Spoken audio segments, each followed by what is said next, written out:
अब मैं आज की इस वीडियो में आज मैं कक्षा 9वीं वाले विद्यार्थियों को अध्याय 8 को पढ़ाने जा रहा हूं। तो चलो देखते हैं अध्याय 8 में क्या दिया है। तो अध्याय 8 में त्रिकोणमिति अनुपात एवं सर्वसमीका दिया हुआ है। अब इसमें जो प्रश्नावली है उसमें यूज होने वाले सूत्रों के बारे में बता देता हूँ। तो और जो प्रश्नावली 8.1 है उसमें जो सूत्र उपयोग होगा उन सूत्रों के बारे में मैं आपको यहाँ पे पहले बताने वाला हूँ, क्योंकि बिना सूत्र के हम आगे के प्रश्नों को बना सकते। तो चलो मैं आपको यहाँ पे बताता हूँ। पहले एक चित्र बनाते हैं, ठीक है। ये एक रेखा मैं यहाँ पे खींच रहा हूँ। किसी को पता है क्या कि ये रेखा क्या है? ठीक है, किसी को अभी नहीं है। देखो, मान लो कि आधार है। क्या? आधार। आधार हम किसे कहते हैं? आधार का मतलब होता है जमीन जिस पे हम चलते हैं, क्योंकि जमीन नहीं होगा तो हम उस पे चल नहीं पाएंगे। क्या हम पानी में चल पाते हैं? नहीं चल पाते हैं, लेकिन जमीन में चलते हैं। तो जो चीजों पे हम चल सकते हैं ना, उसे हम अपना आधार मान लेते हैं।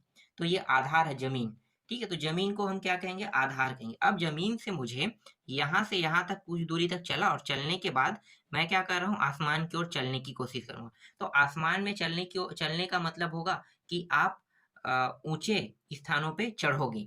जैसे कि मकान जो होता है ना, एक मंजिल से दूसरे मंजिल जाते हो, तो मान लो दूसरे मंजिल में जा रहे हो, तो इस तरह से कुछ ऊंचाई तक के आप गए यहाँ तक, ठीक है। तो इसे हम क्या कहेंगे? लंब कहेंगे। ऊपर की ओर जाना मतलब लंबाई में जाना, इसे हम कहते हैं लंब कहते हैं। ऊपर की ओर जाने को लंब कहेंगे। और ये ऊपर के इस किनारे जहां तक मैं गया हूं अभी, और यहाँ से स्टार्ट किया हूं, तो इन दोनों रेखाओं को मिला देंगे इस तरह से।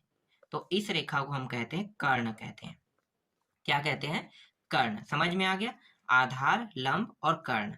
एक त्रिभुज में कितने भुजा होते हैं? 3 भुजा। एक भुजा को हम आधार कहते हैं जो जमीनी स्तर पे होता है। आसमान की ओर जाने वाले रेखा को या ऊंचाई में जाने वाले रेखा को लंब कहते हैं। और इस किनारे से इस किनारे को, जहां से मैंने स्टार्ट किया और जहां तक मैं गया यहाँ ऊपर तक के, इन दोनों को अगर मिला देंगे तो इसे हम कहते हैं कर्ण कहते हैं। समझ में आ गया? कर्ण। चलो, अब इससे सूत्र का भी निर्माण होता है। किसी को पता है क्या कि सूत्र सूत्र का निर्माण इससे होता है? नहीं पता है तो मैं आपको बता देता हूँ। देखो, सबसे पहले मैं यहाँ पे साइन थीटा कॉस थीटा के बारे में सुने हो ना, तो साइन थीटा के बारे में बताता हूँ। तो साइन थीटा का जो सूत्र होता है वो होता है, तो देखो साइन थीटा के सूत्र में होता है लंब बटा कर्ण होता है। याद रखना है ना आप लोग, लंब बटा कर्ण होता है, ठीक है। लंब और कर्ण साइन थीटा के में होता है, और कॉस थीटा में होता है आधार और कर्ण होता है अपान कर्ण। अब आ जाते हैं टेन में आते हैं, ठीक है। तो टेन थीटा ये क्या होता है? तो ये होता है लंब बटा आधार। दोनों को लेंगे। देखो, कर्ण का रोल यहाँ पे अभी खत्म हो गया। किसको लेंगे? लंब बटा आधार। और कॉट थीटा अगर होगा तो पहले आधार को लेंगे उसके बाद लंब को, तो आधार बटा लंब हो जाएगा। अब आते हैं सेक में। सेक थीटा क्या होता है? तो सेक थीटा में पहले कर्ण क्या होगा? ऊपर में आएगा। देखो जस्ट ये सेक थीटा जो होता है ना, सेक थीटा यहाँ पे मैं आपको बता देता हूँ। ये जो सेक थीटा है ये जस्ट इसका उल्टा होता है। तो देखो, अपोजिट होने के लिए सेक थीटा में क्या करना है? कर्ण ऊपर में आ जाएगा और आधार नीचे में आ जाएगा। उल्टा ना, कॉस को उल्टा होता है। देखो टेन का उल्टा आधा कॉट होता है। देख लो, जैसे ऊपर नीचे हुआ है। अब सेक का उल्टा क्या होगा? कॉस होगा। तो कॉस जो होगा सेक का उल्टा, इसका मतलब ये है कि कर्ण ऊपर में हो गया और कौन नीचे में आ गया? आधार नीचे में आ गया। और कोसेक जो है,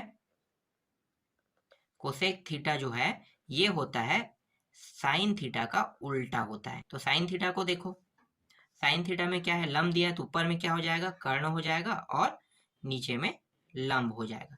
ठीक, समझ में आ गया? तो कुछ चीजें ऐसी है जिसे याद करना नहीं पड़ता है। अगर आपको चित्र पता है ना तो आसानी से याद कर सकते हो। तो अब आते हैं प्रश्नावली के प्रश्नों पे। तो प्रश्नावली 8.1 का प्रश्न क्या कह रहा है? प्रश्न कह रहा है सभी समकोण त्रिभुज ए बी सी में कोण बी समकोण हो तो निम्न में साइन ए कॉस सी टेन ए का मान ज्ञात कीजिए। ठीक है, तो ये जो बोल रहा है ना उसी के हिसाब से आंसर हमें ज्ञात करना है। तो सबसे पहले तो हमें एक चित्र का निर्माण करना है। ठीक है, तो चित्र का निर्माण कर लेते हैं। तो यहाँ पे मैं एक चित्र बना लेता हूँ। ठीक है, देखो इस तरह से एक चित्र बना लेता हूँ। ये समकोण त्रिभुज है, समकोण त्रिभुज जिसमें क्या कहा है कि बी जो कोण है, ये वाला जो बिंदु पॉइंट है, ये 90 अंश का कोण बना है, तो ये 90 अंश का कोण बना रहा है। यहाँ पे मैं नाम देता हूँ ए और इसका नाम देता हूँ सी। ठीक है, अब प्रश्न में यहाँ पे मैं लिख लेता हूँ पहला प्रश्न में ए सी का मान रखने के लिए कहा है 5, बी सी का मान रखने के लिए कहा है यहाँ पे 4, और एक है ए बी का मान 3 रखने के लिए कहा है।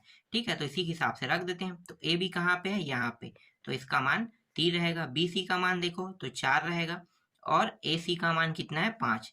ये क्या है भाई, ये है आधार है। आपको पता है ना, आधार नीचे की ओर होता है, लंब ऊपर की ओर, ऊपर जा रही रेखा को क्या कहते हैं, लंब। तो ये वाला रेखा जो है ये क्या है, लंब है, और ये वाला रेखा क्या है, कर्ण है। ठीक है, अब मानों को निकालते हैं, बहुत आसान है मान निकालना।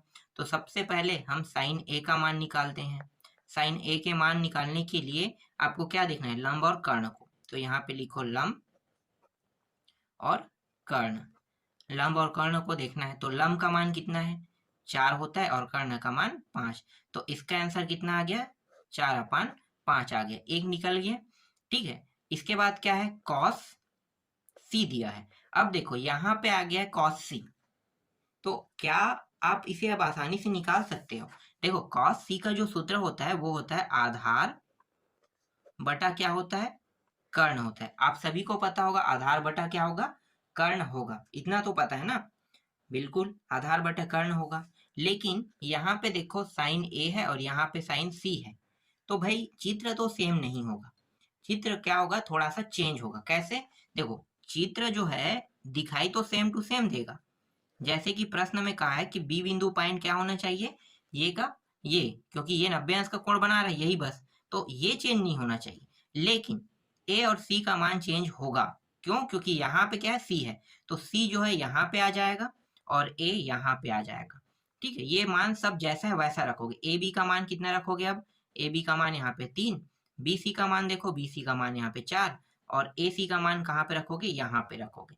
अब आधार कौन हुआ भाई, बी सी, यहाँ पे आधार हो गया, तो लिखो बी सी अपान ए सी, ए सी इस तरह से। तो बी सी का मान कितना है, बी सी का मान 4 है, और ए सी का मान कितना है, 5 है। तो देखो इसका मान भी 4/5 आए। ऐसा क्यों किए कि यहाँ पे दो चित्रों की, मतलब हमें दो चित्रों की जरूरत क्यों पड़ा। ठीक है, तो जो दो चित्रों के दो जो चित्र है ना, इसकी आवश्यकता हमें इसलिए पड़ रहा है क्योंकि यहाँ पे ए दिया है और यहाँ पे सी दिया है।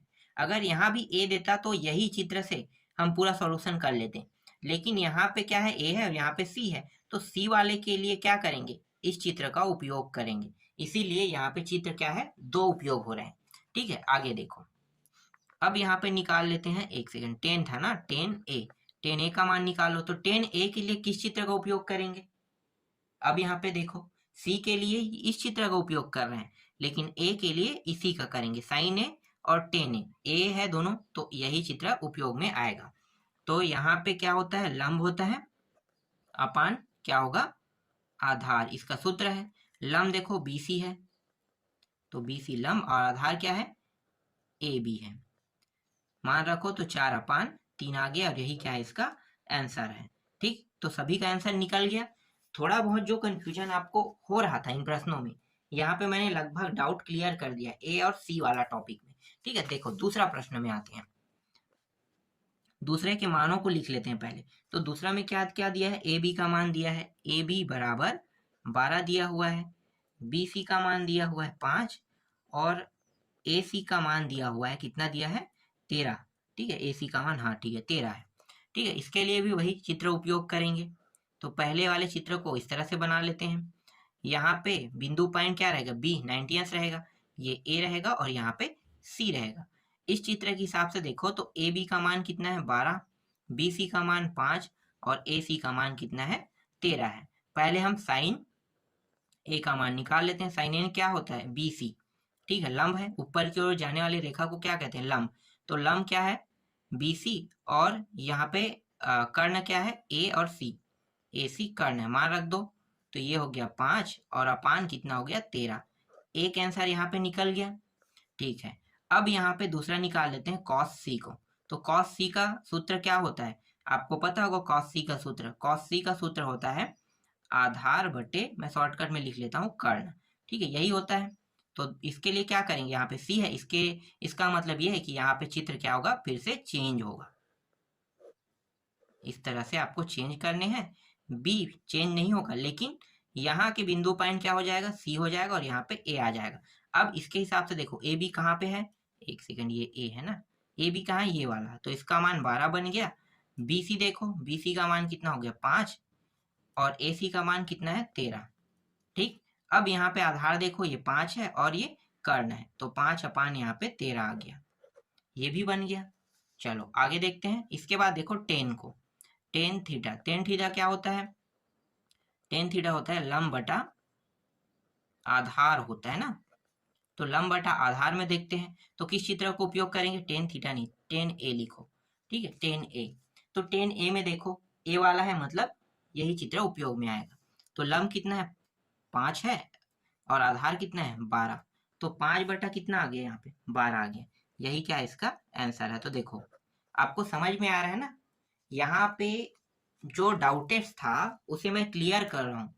अगर आपको कोई मेरे अलावा दूसरा कोई पढ़ाएगा तो आपको एक ही चित्र में समझाने की कोशिश करेगा, जो बिल्कुल मान्य नहीं है। मान्य क्या है कि एक चित्र में ये पॉसिबल ही नहीं हो रहा है कि आप इनके जो तरीके हैं ना हल करने के, वो आप बता पाओ। जैसे कि मैं भी आपको बता रहा हूँ, चित्र आप भले एक बना लो, लेकिन जो सी का जो चित्र है वो दूसरा बनेगा ही बनेगा। बिना दूसरे चित्र का आप सी के आंसर नहीं निकाल सकते। यही इसमें डाउट है। कई लोग आपको बताएंगे एक चित्र में अचानक सी का आंसर कैसे बदल गया, जबकि आपका आंसर क्या होगा। देखो मैं आपको बताता हूँ, अगर मैं यहाँ पे आधार बटा कर्ण लूंगा, अगर इस चित्र से लूंगा, तो डेफिनेटली 12/13 आना चाहिए। लेकिन यहाँ पे क्या है, सी है ना, तो सी है, इसलिए हम इस चित्र का उपयोग नहीं कर सकते, हमें करना है इसी चित्र का उपयोग। समझ में आ गया। चलो आगे देखते हैं। इसके बाद देखो चौथा प्रश्न, सॉरी तीसरा प्रश्न ना, तीसरा है। तो तीसरा प्रश्न में क्या दिया है, तीसरा प्रश्न में दिया हुआ है ए बी दिया हुआ है बराबर 5, फिर ए सी का मान दिया है, ए सी का मान कितना है, 13, फिर बी सी का मान निकालो, बी सी का मान कितना है, 12 है। ठीक है, समझ में आ गया। अब इसके लिए भी क्या करेंगे, चित्र नहीं बना लेते हैं भाई, वही चित्र। तो अब आपको पता चल गया है कि मान तो हमें वही निकालना है, तो इसका मतलब है कि हमारे पास दो चित्र रहेंगे।